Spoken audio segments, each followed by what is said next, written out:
현대 세계의 교회에 관한 사목헌장 기쁨과 희망 제2부 몇 가지 긴급 과제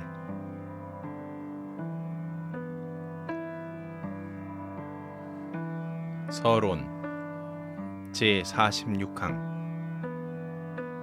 공의에는 인간의 존엄성이 어떠하고 또 인간이 저 세계에서 이행하도록 부름받은 개인적, 사회적 임무가 무엇인지 설명하였으므로 이제 복음과 인간 경험에 비추어 모든 사람의 마음을 인류에게 큰 영향을 미치는 현대의 몇 가지 긴급 과제로 돌리고자 한다. 오늘날 모든 사람의 관심을 불러일으키는 많은 문제들 가운데에서 특히 혼인과 가정, 인간 문화, 경제, 사회적, 정치적 생활, 민족 간의 유대와 평화를 상기하는 것이 바람직하다. 이 각각의 문제에 대하여 그리스도에게서 솟아나오는 빛과 원리를 명백히 밝히고 이 빛으로 그토록 복잡 다단한 문제들의 해결을 모색하도록 그리스도인들을 인도하고 모든 사람을 비추어 주고자 한다.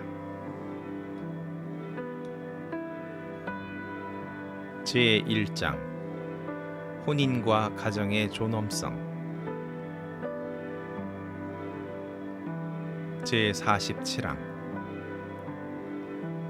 개인의 행복 일반 사회와 그리스도교 사회의 안녕은 부부 공동체와 가정 공동체의 행복한 상태에 직결되어 있다.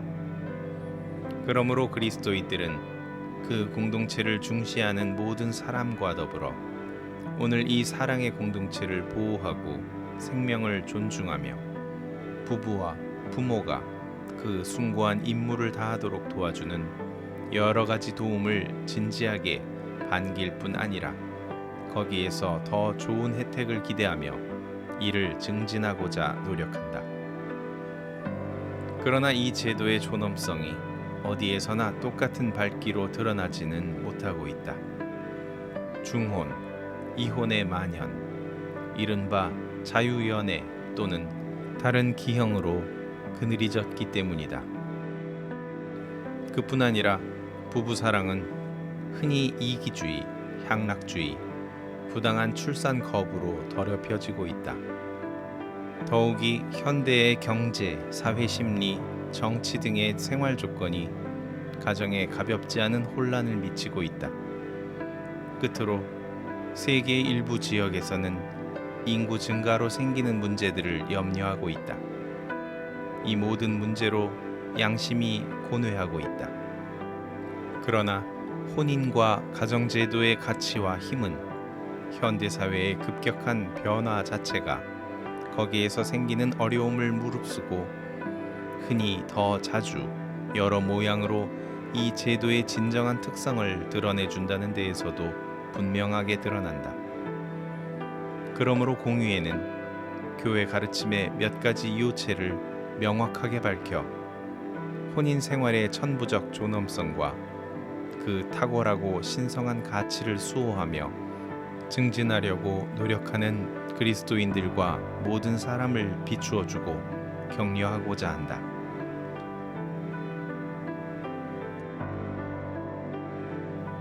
제48항 창조주께서 제정하시고 당신의 법칙으로 안배하신 생명과 사랑의 내밀한 부부 공동체는 인격적인 합의로 맺은 결코 철회할 수 없는 계약으로 세워진다. 이렇게 부부가 자기 자신을 서로 주고받는 인간 행위로 하느님께서 제정하신 견고한 제도가 사회 앞에 나타난다. 부부와 자녀와 사회의 행복을 지향하는 이 신성한 유대는 인간의 임의에 좌우되지 않는다. 하느님께서 바로 여러 가지 선과 목적을 지닌 혼인의 제정자이시다. 그 모든 것은 인류 존속, 가족 개인의 인격 향상과 영원한 운명, 가정 자체와 온 인류 사회의 존엄성과 안정성, 평화와 번영에 매우 중요한 것이다. 그리고 혼인제도 자체와 부부사랑은 그 본질적 특성으로 자녀의 출산과 교육을 지향하며 그로써 마치 절정에 이르러 월계관을 쓰는 것과 같다. 따라서 혼인계약으로 둘이 아니라 한 몸이 된 남자와 여자는 인격과 행위의 내멸한 결합으로 서로 도와주고 봉사하며 또한 자신들이 이룬 일치의 의미를 체험하고 날로 더욱 충만하게 한다. 이 깊은 결합은 두 인격의 상호 증여로서 자녀의 행복과 더불어 부부의 완전한 신의를 요구하며 그들의 풀릴 수 없는 일치를 촉구한다. 주 그리스도께서는 사랑의 신적 원천에서 솟아나고 당신과 교회의 일치를 그 모범으로 세우신 이 다각적인 사랑에 풍성한 복을 내려주셨다. 일찍이 하느님께서 사랑과 신의의 계약으로 당신 백성을 만나러 오셨듯이 이제 인간의 구원자이신 교회의 신랑께서 혼인 성사를 통하여 그리스도인 부부를 만나러 오신다. 그리스도께서는 이제부터 그들과 함께 머무르시며 당신 친히 교회를 사랑하시고 교회를 위하여 당신 자신을 바치신 것처럼 그렇게 부부도 서로 자신을 내어주며 영원한 신의로 서로 사랑하도록 도와주신다. 진정한 부부 사랑은 하느님의 사랑 안으로 받아들여져 그리스도의 구속 능력과 교회의 구원 활동으로 다스려지고 풍요로워진다. 그리하여 부부는 효과적으로 하느님께 인도되고 부모의 숭고한 임무 수행에서 도움과 힘을 얻는다. 그러기에 그리스도인 부부는 그 신분의 의무와 존엄성을 위하여 특수한 성사로 견고하게 되고 이를테면 축성된다. 이 성사의 힘으로 혼인과 가정의 임무를 수행하며 온 삶을 믿음과 바람과 사랑으로 채워주는 그리스도 정신에 젖어들어 날로 더욱 자기 완성과 상호 성화를 위하여 또 그럼으로써 다같이 영광을 위하여 나아간다. 그러므로 부모들 자신이 솔선수범하고 가정기도를 바치면 자녀들은 물론 집안에 함께 사는 모든 사람이 인격 완성과 구원과 성화의 길을 더욱 쉽게 찾을 것이다.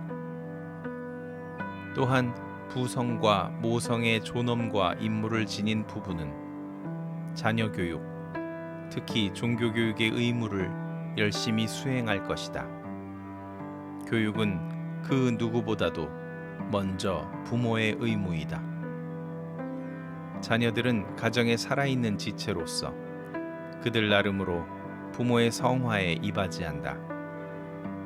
자녀들은 감사하는 마음의 애정과 효성과 신뢰로서 부모의 은혜에 보답하고 부모를 역경과 노년의 고독에서 자녀의 도리로 봉양할 것이다.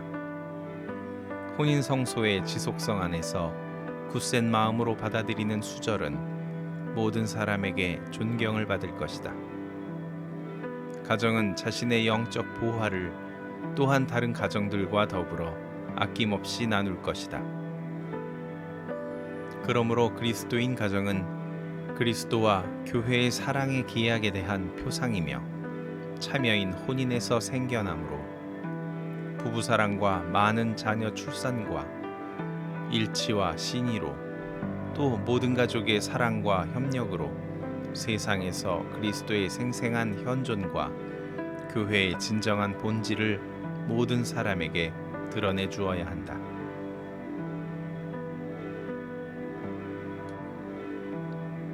제49항 하느님의 말씀은 약혼자들과 부부들에게 순결한 사랑으로 약혼기를, 갈림없는 사랑으로 부부 생활을 보호하고 증진하라고 거듭 권고한다. 많은 현대인들도 민족과 시대의 훌륭한 관습에 따라 여러 가지 모양으로 표현된 부부의 참된 사랑을 높이 평가한다. 그리고 이 사랑은 가장 인간적인 사랑으로서 자발적인 감정으로 한 인간이 다른 인간을 지향하기 때문에 인간 전체의 행복을 다 포괄한다. 따라서 이 사랑은 몸과 마음의 표현을 특수한 품위로 풍요롭게 하고 또한 이 표현들을 부부애정의 특수한 요소와 표시로 삼아 고귀하게 할 수 있다. 이 사랑을 주님께서는 특별한 은총과 사랑의 선물로 고쳐주시고 채워주시고 높여주시기에 마땅하다고 여기셨다. 인간적인 사랑과 신적인 사랑을 결합시키는 이러한 사랑은 부부가 자유로이 서로 자기 자신을 내어주고 이를 다정한 마음과 행동으로 드러내도록 이끌어주며 부부의 온 삶에 스며든다. 더 나아가서 이 사랑은 그 너그러운 실천으로 자라나고 완전해진다. 그러므로 이 사랑은 이기적으로 추구되고 가련하게 쉬이 꺼져버리는 단순한 성애의 경향을 훨씬 초월한다. 이 사랑은 혼인의 고유한 행위로 독특하게 표현되고 완성된다.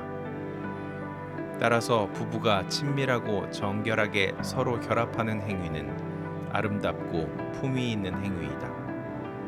참으로 인간다운 방법으로 이루어지는 그러한 행위는 상호 증여를 뜻하고 북돋으며 기쁘고 고마운 마음으로 서로 풍요롭게 한다.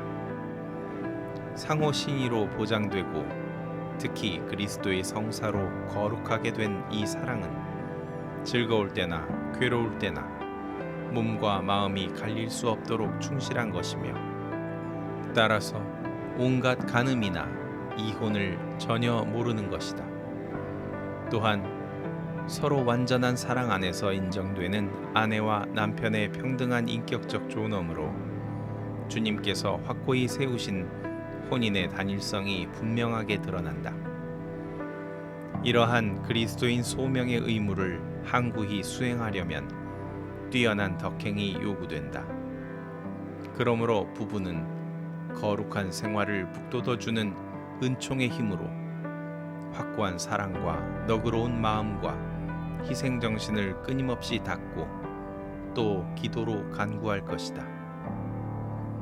만일 그리스도인 부부가 그들 사랑의 신의와 화합을 증언하고 자녀 교육에 뛰어난 열성을 보이며 혼인과 가정을 위하여 필요한 문화적, 심리적, 사회적 쇄신에 참여한다면 진정한 부부 사랑은 더 높이 평가될 것이며 그에 대한 건전한 여론도 형성될 것이다.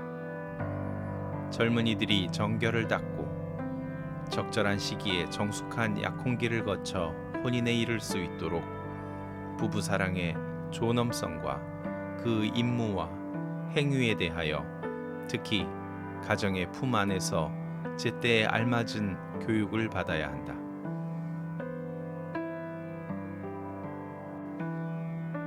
제50항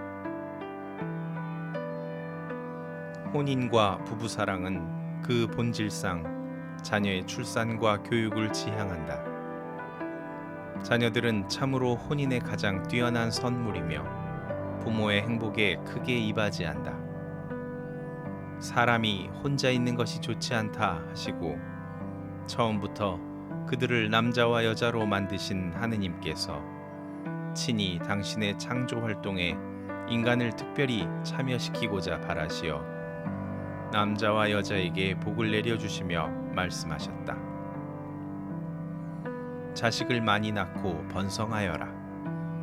그러므로 진정한 부부사랑의 실천과 거기에서 나오는 가정생활의 전체 구조는 혼인의 다른 목적들을 뒤로 제쳐두지 않고 부부가 그들을 통하여 당신 가족을 날로 자라게 하시고 풍요롭게 하시는 창조주와 구세주의 사랑에 굳센 마음으로 협력하는 자세를 갖추도록 한다. 인간 생명을 전달하고 교육하는 의무는 부부의 고유한 사명으로 여겨야 한다. 부부는 이 의무에서 자기들이 창조주 하느님의 사랑의 협력자이며 또한 그 사랑의 해석자라는 것을 안다. 따라서 인간으로서 그리스도인으로서 책임지고 자신의 임무를 다하며 하느님을 공경하고 따르며 함께 의논하고 노력하여 바른 판단을 내릴 것이다. 자기 자신들의 행복과 아울러 이미 태어났거나 앞으로 태어날 자녀들의 행복을 위하여 힘쓰며 시대와 생활 신분의 물질적, 정신적 조건을 알아내고 마침내 가정 공동체와 현세 사회와 교회 자체의 선익에 이바지하여야 한다. 이러한 판단은 부부 자신이 궁극적으로 하느님 앞에서 내려야 한다. 그리고 행동 방식에서 그리스도인 부부는 자기 멋대로 할 수 없으며 하느님 법을 지키는 바로 그 양심을 언제나 따라야 하고 그 법을 복음의 빛으로 참되게 해석하여 주는 교도권에 순종하여야 한다는 것을 알아야 한다. 저 하느님 법은 부부 사랑의 완전한 의미를 밝혀주고 보호하며 참으로 인간다운 완성으로 이끌어준다. 이렇게 하여 그리스도인 부부가 하느님의 섭리를 신뢰하고 희생정신을 배양하며 인간으로서 또 그리스도인으로서 적극적인 책임감으로 출산의 임무를 이행할 때 창조주께 영광을 드리고 그리스도 안에서 완덕으로 나아가는 것이다. 이렇게 하느님께서 맡기신 임무를 다하는 부부들 가운데에서 지혜로운 공동 결정으로 더 많은 자녀들을 넓은 마음으로 받아들여 알맞게 교육하는 부부들을 특별히 상기하여야 한다. 그러나 혼인은 출산만을 위하여 세워진 것이 아니다. 두 인격이 맺은 풀릴 수 없는 계약의 성격 자체와 자녀의 행복은 부부의 상호 사랑이 올바르게 표현되고 또 진보하고 성숙하도록 요구한다. 그러므로 가끔 간절히 바라는 자녀가 없더라도 혼인은 온 생애의 공동생활과 친교로서 지속되며 그 가치와 불가해소성도 보존된다.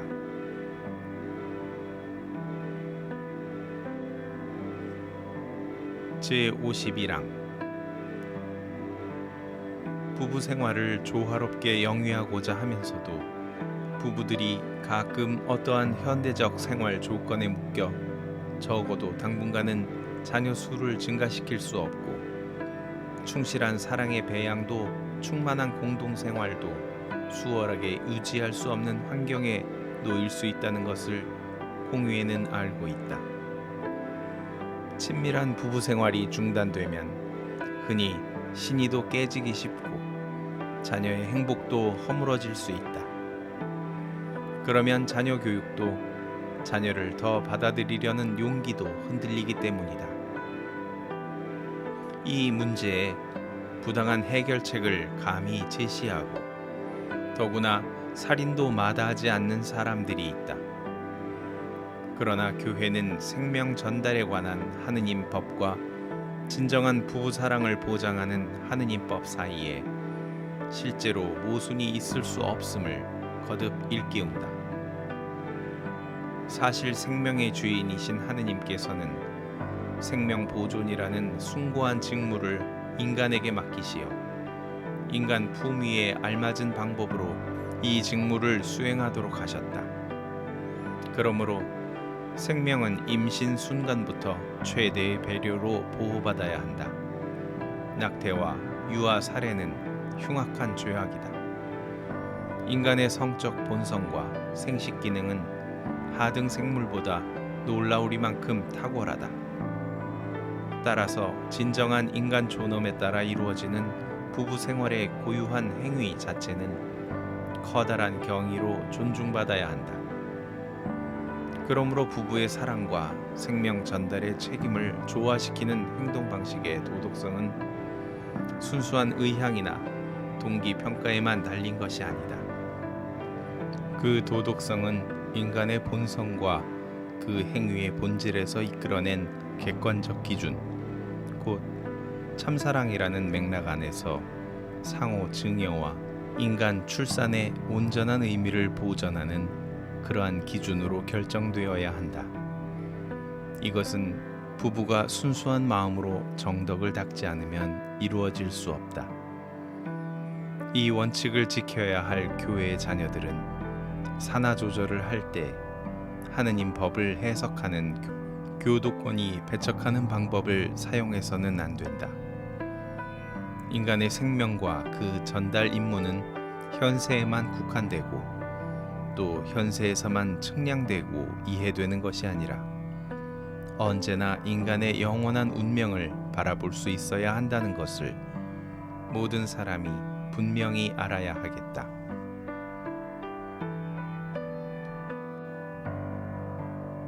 제52항 가정은 더욱 풍요로운 인간성을 기르는 한 학교이다.